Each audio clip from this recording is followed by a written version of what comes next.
Hello दोस्तों, नमस्कार। आपके अपने YouTube चैनल एस के क्लासेस में आप सभी का बहुत बहुत स्वागत है। मैं संजीव कुमार आज आप लोगों के लिए लेकर के आया हूँ शिक्षा मनोविज्ञान एवं अधिगम से संबंधित प्रश्नों की ये श्रृंखला। यहाँ पर हम हल करेंगे MCQs यानी बहुविकल्पीय प्रश्नों को, जो विभिन्न प्रकार की शिक्षक भर्ती परीक्षाओं में पूछे गए हैं, या यूपी टेट, MP टेट या किसी भी राज्य का टेट या सी टेट में यहाँ से प्रश्न पूछे जा चुके हैं। चलिए शुरू करते हैं। पहला प्रश्न लिखा है, शिक्षा मनोविज्ञान की दृष्टि से निम्न में से कौन सा कथन सत्य है। चलिए देखते हैं। बच्चे अपने ज्ञान का सृजन स्वयं करते हैं। पहले चारों ऑप्शन क्लियर करते हैं, उसके बाद देखते हैं। विद्यालय में आने से पहले बच्चों का कोई पूर्व ज्ञान नहीं होता। चलिए, अधिगम प्रक्रिया में बच्चों को कष्ट होता है। बच्चे यथावत वही सीखते हैं जो उन्हें पढ़ाया जाता है। ये उत्तराखंड टेट 2011 में प्रश्न पूछा जा चुका है। हम पहले क्या करते हैं, जो भी बच्चों को क्या करते हैं कि सेंटर में रख करके ही हम यहाँ पर प्रश्नों के आंसर देते हैं। ठीक है, चलिए देखते हैं क्या करते हैं। बच्चे सृजनशील भी होते हैं, ये भी मानते हैं। विद्यालय में आने से पहले बच्चे को कोई पूर्व ज्ञान नहीं होता है, ये तो गलत है ऑलरेडी, क्योंकि यहाँ पर सत्य पूछा गया है तो बच्चों को पूर्व ज्ञान होता है। ठीक है, ये बिल्कुल असत्य है क्योंकि बच्चों को कोई पूर्व ज्ञान नहीं होता है, ये गलत बात है। अधिगम प्रक्रिया में बच्चों को कष्ट होता है, नहीं, ये भी गलत है। कष्ट जैसी कोई बात नहीं होती है। बच्चे यथावत वही सीखते हैं जो उन्हें पढ़ाया जाता है, ऐसा कुछ नहीं है। जो उन्हें पढ़ाया जाता है वही बच्चे सीखते हैं। बच्चे समाज से भी सीखते हैं, विद्यालय से, परिवार से भी सीखते हैं। चलिए, पहला प्रश्न क्या है, बच्चे अपने ज्ञान का सृजन स्वयं करते हैं। हाँ, ये बात बिल्कुल ठीक है, बच्चे अपने ज्ञान का सृजन स्वयं करते हैं। प्रश्न पहले का राइट ऑप्शन ए है। चलिए शुरू करते हैं नेक्स्ट प्रश्न। बच्चों में नैतिकता की स्थापना के लिए सर्वोत्तम मार्ग है, तो क्या है, उन्हें धार्मिक पुस्तक पढ़ाना। भाई, नैतिकता के लिए सर्वोत्तम मार्ग है कि उन्हें धार्मिक पुस्तक पढ़ाना, नहीं, गलत बात है, धार्मिक पुस्तक पढ़ाना नहीं है। शिक्षक का आदर्श रूप में व्यवहार करना, हाँ हो सकता है। चलिए प्रश्न संख्या जो है ऑप्शन सी वाला भी देख लेते हैं। उनका मूल्यांकन शिक्षा पर मूल्यांकन करना, उनका मूल्य शिक्षा पर मूल्यांकन करना, नहीं, ये भी नहीं होगा। उन्हें प्रातःकालीन सभा में उपदेश देना, सिर्फ उपदेश देने से कुछ नहीं होने वाला। देखिए, इसका राइट ऑप्शन जो है बेटा बी है, यानी शिक्षक का आदर्श रूप में व्यवहार करना क्या होता है, नैतिकता सिखाता है। शिक्षक अगर अच्छा व्यवहार करेगा बच्चे से, तो बच्चे ऑटोमेटिक उससे अच्छा व्यवहार करना सीखेंगे। यही सर्वोत्तम मार्ग है, तो इसका राइट ऑप्शन बी है, शिक्षक का आदर्श रूप में व्यवहार करना। चलिए प्रश्न संख्या 3, शिक्षा का अति महत्वपूर्ण उद्देश्य क्या है। आजीविका कमाना, नहीं, शिक्षा का उद्देश्य सिर्फ जीविका कमाना नहीं है।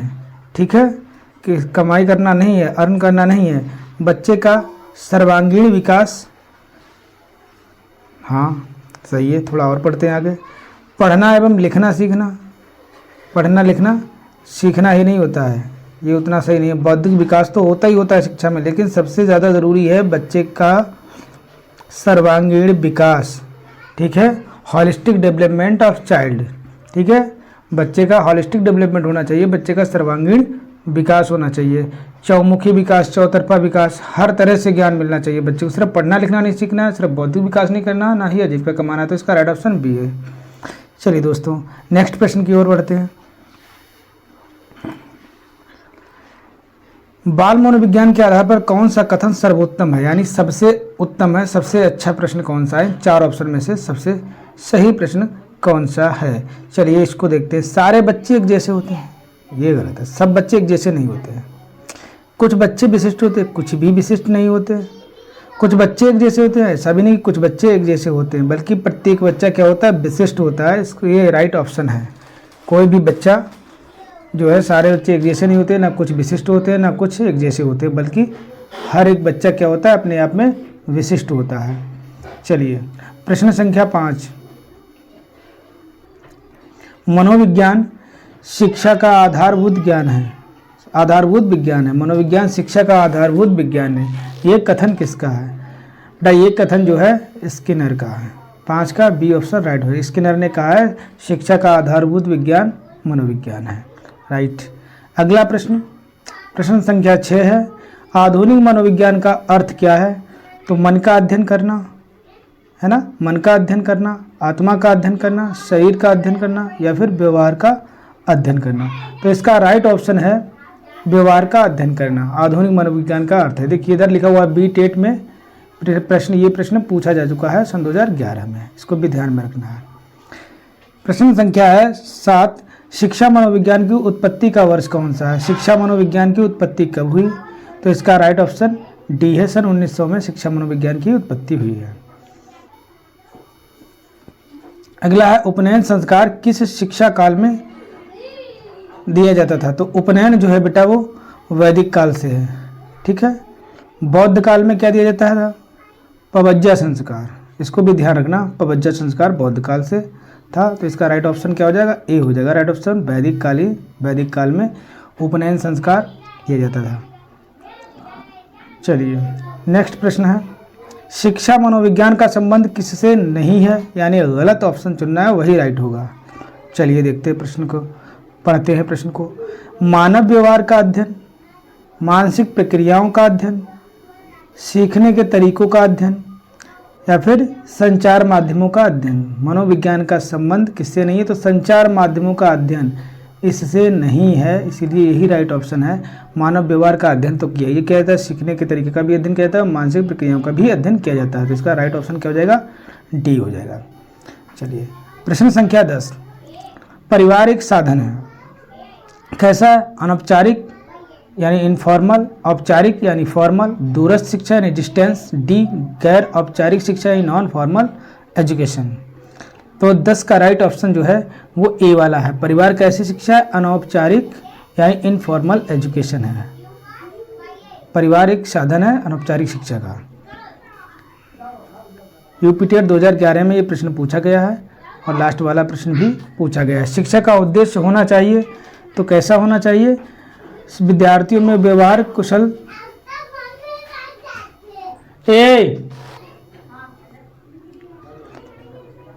यहाँ क्या हो जाएगा? विद्यार्थियों में व्यवसायिक कुशलता का विकास करना है, विद्यार्थियों में सामाजिक जागरूकता तैयार करना, ठीक है, या विद्यार्थियों में परीक्षा के लिए तैयार करना, विद्यार्थियों को परीक्षा के लिए तैयार करना, व्यवहारिक जीवन के लिए विद्यार्थियों को तैयार करना। ये डी ऑप्शन राइट ऑप्शन है दोस्तों, क्योंकि विद्यार्थियों में व्यवसायिक कुशलता का विकास करना ये अलग बात है, सामाजिक जागरूकता तो तैयार करनी ही करनी है, लेकिन विद्यार्थियों को परीक्षा के लिए भी तैयार करना है, लेकिन केवल परीक्षा के लिए तैयार नहीं करना है बल्कि व्यवहारिक जीवन के लिए। ये सही ऑप्शन है, व्यवहारिक जीवन के लिए विद्यार्थी को तैयार करना, ठीक है, राइट ऑप्शन ये हो जाएगा। सबसे सटीक आंसर डी है।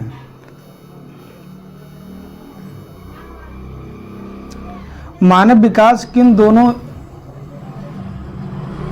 का योगदान का परिणाम है?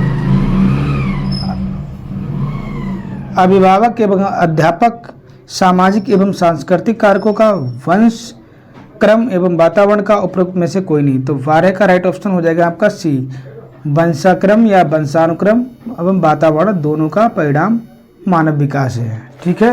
ह्यूमन डेवलपमेंट क्या है? हेरिडिटी एंड एनवायरनमेंट, यानी वंशानुक्रम एवं वातावरण दोनों जहाँ पर ऑप्शन होगा तो वही वाला ऑप्शन राइट होगा, सही होगा। चलिए अगला प्रश्न है, मानव विकास कुछ विशेष सिद्धांतों पर आधारित होता है, निम्नलिखित में से कौन सा मानव विकास का सिद्धांत नहीं है? तो 13 का ऑप्शन क्या हो जाएगा? सी हो जाएगा, प्रतिवर्ती, ठीक, इसको राइट ऑप्शन हो जाएगा प्रतिवर्ती, जो मानव विकास का सिद्धांत नहीं, निरंतरता भी है, सामान्य से विशिष्ट भी है, अनुक्रमिकता भी है। प्रश्न संख्या 14, ये 2011 में सीटेट में प्रश्न आया हुआ है। एक शिक्षक को अपने विद्यार्थियों की क्षमताओं को समझने का प्रयास करना चाहिए। एक शिक्षक को अपने विद्यार्थियों की क्षमताओं को समझने का प्रयास करना चाहिए। निम्नलिखित में से कौन सा क्षेत्र इस उद्देश्य के साथ संबंध है? तो इसका कौन सा राइट ऑप्शन हो जाएगा? 14 का हो जाएगा डी, देखो, शिक्षा समाजशास्त्र नहीं, शिक्षा सामाजिक दर्शन नहीं, मीडिया दर्शन नहीं, शिक्षा मनोविज्ञान, शिक्षा मनोविज्ञान इसका राइट एजुकेशनल साइकोलॉजी। ठीक है, राइट ऑप्शन डी हो जाएगा। चलिए नेक्स्ट प्रश्न की ओर चलते हैं। प्रश्न संख्या 15। शिक्षा मनुष्य में अंतर्निहित क्षमताओं का परिपूर्णता में विकास करते हैं। शिक्षा मनुष्य में अंतर्निहित क्षमता का परिपूर्णता में विकास करते हैं, ये कथन किसका है? तो इस 15 का राइट ऑप्शन हो जाएगा आपका ए। ये कथन स्वामी विवेकानंद जी का है। ठीक है, छत्तीसगढ़ टेट में पूछा गया 2011 में। विवेचनात्मक शिक्षा शास्त्र का यह दृढ़ विश्वास है कि एक शिक्षक को हमेशा कक्ष के अनुदेशन का नेतृत्व करना चाहिए। बी ऑप्शन है, शिक्षार्थियों को स्वतंत्र रूप से तर्क नहीं करना चाहिए। बच्चे स्कूल से बाहर क्या सीखते हैं, यह अप्रासंगिक है। शिक्षार्थियों के अनुभव एवं प्रत्यक्षण महत्वपूर्ण होते हैं, तो 16 का आपका ऑप्शन हो जाएगा डी। शिक्षार्थियों के अनुभव एवं प्रत्यक्षण महत्वपूर्ण होते हैं, ये राइट ऑप्शन डी है। क्योंकि विद्यार्थियों को स्वतंत्र रूप से तर्क नहीं करना चाहिए, गलत बात है, तर्क करना चाहिए। बच्चे स्कूल से बाहर क्या सीखते हैं, अप्रासंगिक नहीं है, बिल्कुल सही बात है, सीखते हैं। ठीक है, तो ये अप्रासंगिक नहीं, प्रासंगिक होना चाहिए था। एक शिक्षक को हमेशा कक्ष के अनुदेशन का नेतृत्व करना चाहिए, ये शिक्षक के लिए है ना। चलिए, तो इसका राइट ऑप्शन हो जाएगा डी हो जाएगा। प्रश्न संख्या 17 है, कौन सा कथन सत्य है? शिक्षक द्वारा प्रश्न पूछना संज्ञानात्मक विकास में बाधक है। विकास और सीखना दोनों सामाजिक सांस्कृतिक संदर्भों से अप्रभावित करते हैं। शिक्षार्थी एक निश्चित तरीके से सीखते हैं। खेल संज्ञान सामाजिक दक्षता के लिए सार्थक हैं, तो इसका राइट ऑप्शन है डी। खेल द्वारा भी बच्चे सीखते हैं, संज्ञान द्वारा भी, और सामाजिक दक्षता के लिए सार्थक भी हैं। सीटेट 2013 में ये प्रश्न पूछा जा चुका है। ठीक है, बाधक होना ये गलत है। ठीक है, सामाजिक सांस्कृतिक संदर्भों में से अप्रभावित नहीं बल्कि प्रभावित होना चाहिए था। ठीक है, शिक्षार्थी एक निश्चित तरीके से नहीं सीखते हैं, हर तरीके से सीखते हैं।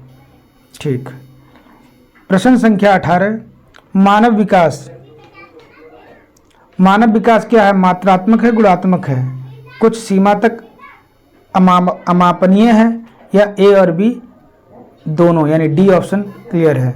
तो ये सीटेट 2014 में प्रश्न पूछा गया है, तो 18 का राइट ऑप्शन आपका डी हो जाएगा, ए और बी, यानी मात्रात्मक और गुणात्मक मानव विकास दोनों तरीकों से होता है, इसको ध्यान में रखना है। प्रचलित योजनाओं में नई जानकारी जोड़ने को किस नाम से जाना जाता है? तो इसका राइट ऑप्शन हो जाएगा 19 का सी, आत्मसातकरण। क्या कहलाता है? नई जानकारियों को जोड़ने का नाम क्या है? आत्मसातकरण है। चलिए, प्रश्न संख्या 20 का राइट ऑप्शन, बच्चों को अपने अध्ययन में प्रयास करने हेतु प्रोत्साहित करने के लिए शिक्षकों को ... की आवश्यकता होती है। तो किसकी आवश्यकता होती है? बच्चे को प्रेरित करने की आवश्यकता होती है। राइट ऑप्शन ये है। अन्य बच्चों के साथ तुलना नहीं करनी है, बच्चों को डांटना नहीं है, और बच्चे को नियंत्रण में भी नहीं रखना है, बल्कि बच्चों को प्रेरित करना है, ये बात है। 21, एक प्रभावी कक्षा में बच्चे हमेशा उत्सुक एवं तैयार रहते हैं। ठीक है, 21 का ऑप्शन, बच्चे हमेशा उत्सुक एवं तैयार रहते हैं क्योंकि शिक्षक, बिटिया तुम्हारी डांट पड़ जाए, हम सही बताओ थे, तो और तैयार रहते हैं क्योंकि शिक्षक उनकी प्रत्यास्मरण योग्यता का आकलन करने के लिए नियमित रूप से परीक्षा लेता रहता है। बी ऑप्शन है, बच्चे शिक्षक से डरते हैं क्योंकि मौखिक और शारीरिक दंड का प्रयोग करता है, वह गलत बात है। प्रभावी कक्षा के लिए बच्चे शिक्षक का सम्मान नहीं करते और जैसा उन्हें अच्छा लगता है वैसा ही करते हैं, ये भी गलत बात। इसका राइट ऑप्शन क्या हो जाएगा? डी हो जाएगा। ठीक है, बच्चे अपने अधिगम को सुगम बनाने के लिए मार्गदर्शन एवं सहयोग हेतु शिक्षक से सहायता लेते हैं, ये बिल्कुल राइट बात है, ऑप्शन डी क्लियर हो जाएगा।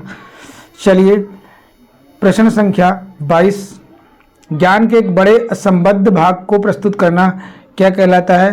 तो 22 का ऑप्शन, इसका राइट ऑप्शन हो जाएगा बेटा बी, शिक्षार्थी के लिए अवधारणात्मक सक्षम को प्राप्त करने को कठिन बनाएगा। ठीक है, तो इसका राइट ऑप्शन क्या हो जाएगा? बी हो जाएगा, इसको ध्यान रखना है।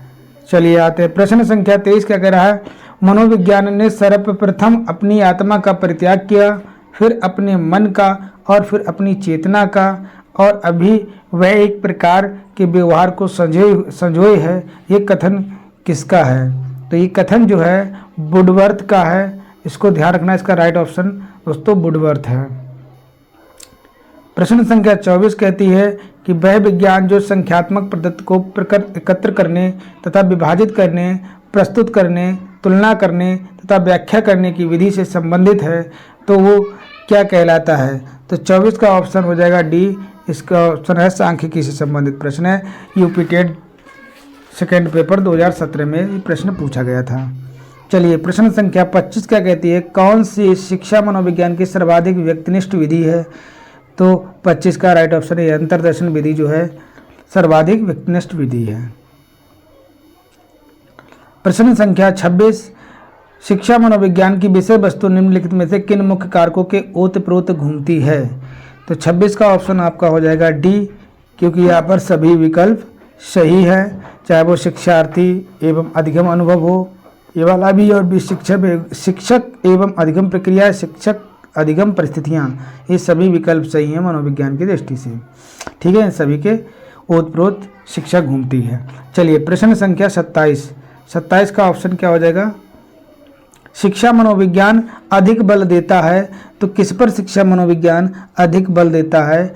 क्योंकि छात्र केंद्रित शिक्षा पर अधिक बल देता है शिक्षा मनोविज्ञान, है ना कि शिक्षक केंद्रित पर, पाठचर्या पर केंद्रित या विद्यालय पर केंद्रित नहीं, छात्र केंद्रित जहाँ भी मिले राइट ऑप्शन लगा देना।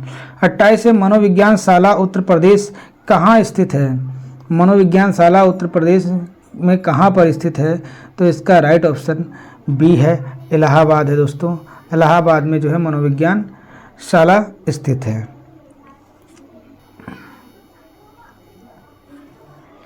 संरचनावादी, लास्ट प्रश्न है इसका, संरचनावादी उपागम बताता है कि ज्ञान की संरचना के लिए अत्यंत आवश्यक है। तो अत्यंत आवश्यक क्या है? विद्यार्थी का पूर्व ज्ञान होना अत्यंत आवश्यक है। संरचनावादी उपागम ये बताता है कि विद्यार्थी का पूर्व ज्ञान की संरचना के लिए अति आवश्यक है। इसका राइट ऑप्शन ए है। धन्यवाद दोस्तों, अगले वीडियो में जल्द ही मिलेंगे। अगर हमारा ये वीडियो आपको पसंद आया तो इसको लाइक करें, सब्सक्राइब करें और शेयर करना